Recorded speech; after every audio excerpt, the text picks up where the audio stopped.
महारानी लक्ष्मीबाई को बचपन से ही तीर कमान और तलवारों के साथ खेलना पसंद था, लेकिन उनके विवाह के बाद ससुराल में ऐसा करने की उन्हें अनुमति नहीं थी। तो अब हम जानेंगे कि कैसे वो एक साधारण स्त्री से बनी रणबांकुरा और अंग्रेजों के चक्के छुड़ा दिए।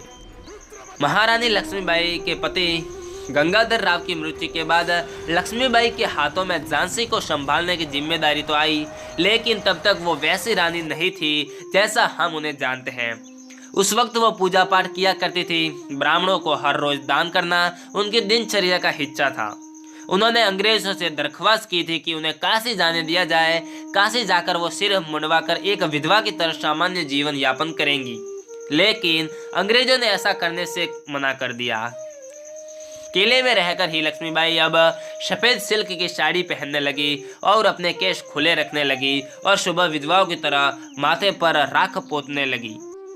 धीरे धीरे अंग्रेजों और रानी के बीच टकराव बढ़ता ही गया। पहले दत्तक पुत्र को लेकर, फिर पेंशन को लेकर और आखिर में काशी न जाने देने को लेकर। इसके बाद झांसी में अंग्रेजों द्वारा गौ हत्या को लेकर रानी का पारा अब 7वें आसमान पर चढ़ गया।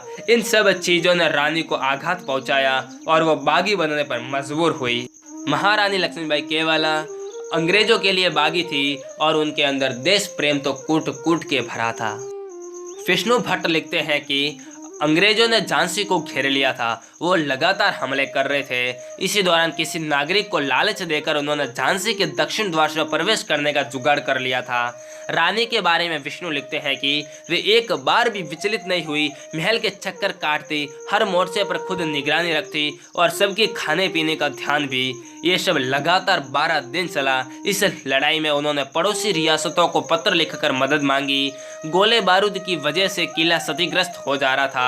लोगों को अपनी मौत सामने दिख रही थी। रानी ने न खाना खाया और न एक पल भी सोई। चैत महीने में झांसी में हल्दी कुमकुम का त्योहार होता था। इस बार इसकी उम्मीद नहीं थी, लेकिन जब रानी को लगा कि झांसी वालों की ये आखिरी चैत हो सकते हैं, तो उन्होंने त्योहार का वो इंतजाम कराया जो कभी हुआ नहीं था। इस आयोजन के बारे में लेखक ने लिखा है कि ऐसा आयोजन उन्होंने अपनी जिंदगी में कभी नहीं देखा था। आखिरी दिनों में उनके ही किसी व्यक्ति ने उन्हें धोखा किया और कहा कि अंग्रेज का मनोबल टूट गया है। इतने दिन से झांसी के किले से कोई जवाबी हमला न होने की वजह से वे छोड़कर जाने लगे हैं। यह सुनकर रानी ने राहत की सांस ली, नहाई, खाना खाया और पहली बार मुस्कुराते हुए सोने गई। 11 दिनों बाद सेना ने अपनी रानी को ऐसे देखा तो सब खुश हुए, लेकिन ये खबर झूठी निकली। अंग्रेज वहां से हटे नहीं थे, बल्कि वे दूसरे गुप्त रास्तों से झांसी के महल में प्रवेश कर गए थे।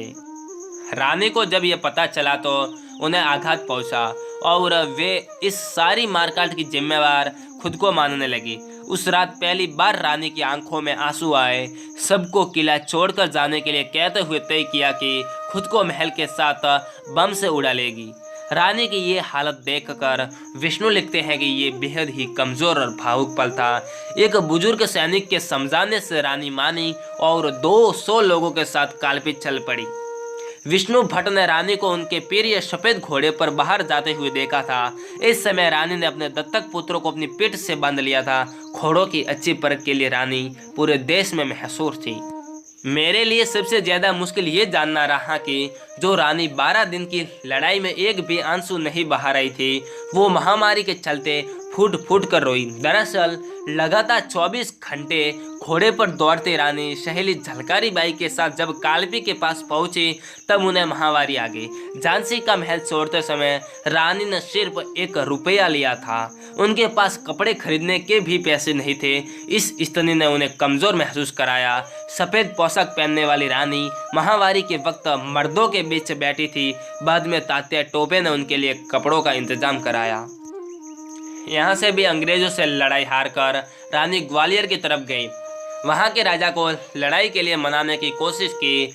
नहीं मानने पर वहाँ के राजा को हराया, सेना को इकट्ठा किया, फिर अंग्रेजों से लड़ाई की। यहीं पर रानी की वो तस्वीर बनी जिसमें दोनों हाथों से तलवार भांजते, दांतों से लगाम पकड़े रानी चंडी का अवतार नजर आई। इस लड़ाई में रानी की हार हुई और वो वीर गति को प्राप्त हो गई। लेकिन रानी की इच्छा अनुसार उनका शव अंग्रेजों के हाथ नहीं लगा। और अंतिम में अंग्रेज भी कह गए कि झांसी में पहला मर्द मिला था, मतलब कि ऐसी स्त्री मिली जो मर्दों से भी बढ़कर थी। उनके अंदर जो देशभक्त का जज्बा था वो हमने किसी और के अंदर नहीं देखा। बस आज के लिए इतना ही। अगर आपको वीडियो पसंद आया हो तो प्लीज़ लाइक शेयर और कमेंट ज़रूर करें, और आपको ऐसे ही वीडियो चाहिए तो आप हमारे चैनल को सब्सक्राइब कर लें और पास में आए बेल आइकन को भी दबा दें ताकि आने वाली वीडियो की नोटिफिकेशन आपके पास सबसे पहले पहुंच जाए। जय हिंद, जय भारत।